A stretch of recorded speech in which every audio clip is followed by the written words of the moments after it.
This morning, we're taking a look at the damage left behind due to heavy rain and thunderstorms throughout the state. Quail Dunes Golf Course in Fort Morgan posted these pictures showing the damage there. Because of the hail, they will remain closed today. The course is expected to give an update sometime today after making some progress on repairs. Reno took a big hit. Take a look at this. Heavy rains flooding roads throughout the town. All that flooding leading to some serious damage to homes and businesses. The town manager says it's really been a community effort up to this point to clear up debris. They say people have been working around the clock to get the job done. Now, Bear Creek was especially problematic. Its banks burst and caused flooding in Evergreen and Kittredge. Look at all of the water flow there. Kittredge got about 3 inches of rain Wednesday night, which is about a fifth of their annual rainfall. No injuries have been reported so far, but there is plenty of damage to local homes, businesses, and roads there. 9 News reporter Jennifer Meckles joins us live from Evergreen. A lot of cleanup still needs to be done there, Jenny. Yeah, a lot of cleanup still, and I'm sitting here waving at folks because the town's starting to wake up again for yet another day as they continue to clean up here. Corey, you talk about how much rain they got compared to an annual average. So about 20% of what they would normally get in a whole year, they got in 2 hours here over Evergreen and Kittredge on Wednesday night. The water levels were rising, some of the private bridges got washed out, and businesses up and down this street flooded. Business owners showed up yesterday morning right around this time to find, in some cases, an inch of standing water on their floor. Buildings, merchandise, all of it soaked. And this is what it looked like in Kittredge. After Bear Creek overflowed, and neighbors say the water rose very quickly, pushing into homes and leaving everything inside a muddy mess. This is the craziest thing I think I've ever experienced. Well, last night it seemed like there was a lot of lightning, there was a huge storm coming in, and it just seemed like up the river it seemed to break, and about 3 feet of water rose into the house here. The folks that were out there yesterday were talking about all the various things that had floated down the creek, guys, that shouldn't be in the creek, like a hot tub that just mysteriously showed up after floating down the creek. Incredibly messy mud all over those homes. Here in Evergreen, the owner of Cactus Jack's, which is like a bar, restaurant, grill here, they have a water line on their door from a really big flood here, 2013. Of course, it's kind of a benchmark flood for people in Colorado. To be clear, the flooding this week did not reach that same water line, but there were a lot of comparisons around just the anxiety and the urgency and the massive community cleanup efforts afterward. And that was just something we've been hearing a lot this week is ooh, this kind of has a little bit of the 2013 vibe, just not nearly as damaging and hopefully not nearly as long of a cleanup. Katie is going to take it from here to talk about the forecast because, guys, we got more rain last night. Although I will tell you, waking up here this morning sure looks different than the day before. Oh, absolutely. This time yesterday, we were talking about that flood warning over Bear Creek.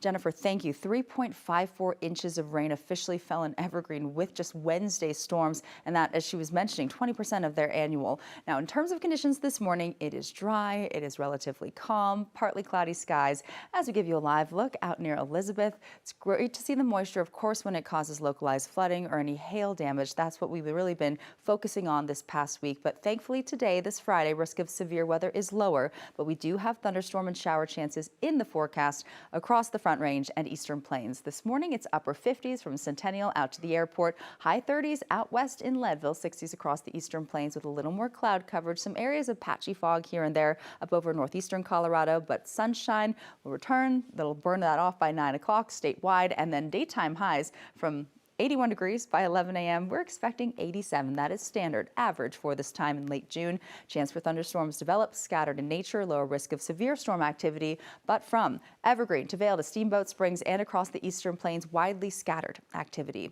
A level 1 marginal risk of any severe thunderstorms that would be east of the I-25 corridor, but let's take it through statewide, what we're expecting for the rest of this Friday. Partly sunny to mostly clear skies by midday, so right around lunchtime in Denver, possibility for a brief thunderstorm forming. If you hear that rumble of thunder, just know that it won't last long. The storms will roll east in around 3 o'clock this afternoon.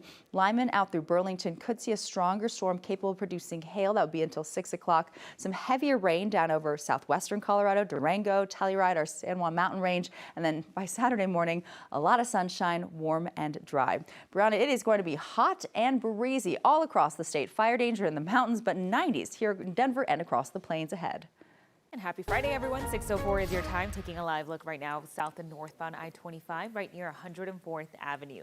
So if you're in the North Glen area heading down south to Federal Heights, North Washington into downtown Denver, I'm not seeing any issues. And then same story for anyone heading northbound, maybe heading up to the Berthoud, Fort Collins area. So let's get to your drive times, especially in that area where I just showed you that CDOT camera. Southbound I-25 from 144th down to 76. You have the green light. It's only going to be an 8-minute drive.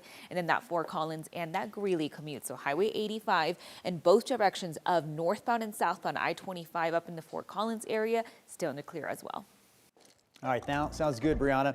In our headlines here, the owners of a funeral home in Pueblo, where dozens of decomposing bodies were hidden away, are now in jail. One of them, Brian Cotter, is due in court later this afternoon at 2:30. Yesterday, Brian Cotter, the former Pueblo County coroner, and his brother Chris were both arrested. They each face dozens of charges, including abuse of a corpse, forgery, and theft.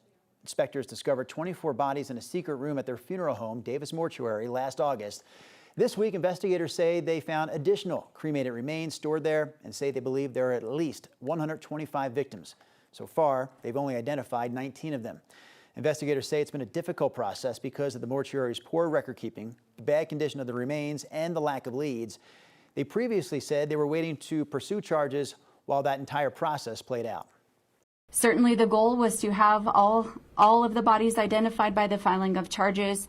However, Colorado law does not require the specific identity in order to file the abuse of corpse charges. Both brothers had their bond set at $1 million.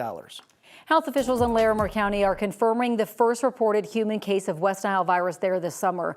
The adult lives in Loveland, but officials say they may have contracted the disease during recent travel to another state. They say the person was hospitalized locally and is now recovering at home. Beginning in June each year, mosquito trapping and testing takes place throughout Larimer County. While no local mosquito samples have tested positive for West Nile virus yet this season, that doesn't mean the virus isn't around. Officials say West Nile is likely already circulating in local mosquito populations, as it does every summer. To help people better understand trap data and assess their risk, Larimer County Health has launched a new West Nile virus surveillance dashboard. Mosquito testing results will be updated weekly and include information about local risk indicators to help residents assess their likelihood of being bitten by a mosquito carrying West Nile virus. A brewery in Colorado Springs that rose in popularity after the 2022 Club Q shooting will close this weekend. We're talking about Atravita Beer Company. It's been open for the last 8 years, but it was thrown into the spotlight after the shooting at Club Q. The attack on the LGBTQ nightclub left 5 people dead, 25 others hurt. The brewery owner's husband was one of the 2 men who took down the shooter. The brewery's final day is set for this Sunday. Some members of Denver City Council are proposing a ballot measure that would add taxes onto tickets for big events like concerts and sporting events to pay for safer streets and transit.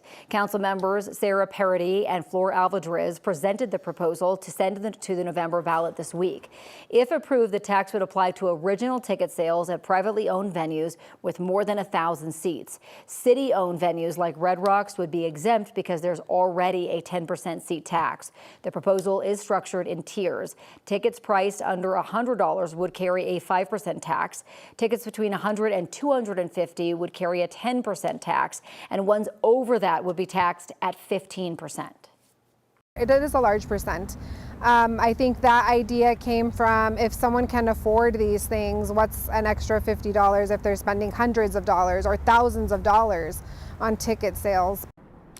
The proposal would first need to be approved by the rest of the city council, then the mayor, and then voters. The mayor's office told 9 News it does not support the current version, saying it's concerned it will make it more difficult for people to attend any of these events. But the mayor's office says it will work with the council on improvements. Looking ahead to next week, make sure to join us Tuesday night for up-to-the-minute primary election results. We're going to keep you up to date, of course, on who's winning and what those victories mean for the state of Colorado. Coverage and analysis begins at 6 o'clock that night. Next is going to be an hour long. We'll also have race results between 7 and 10 that night over on KTVD and more on 9 News here on Channel 9. That's 9 News at 10 o'clock. You can also watch us everywhere you stream us online.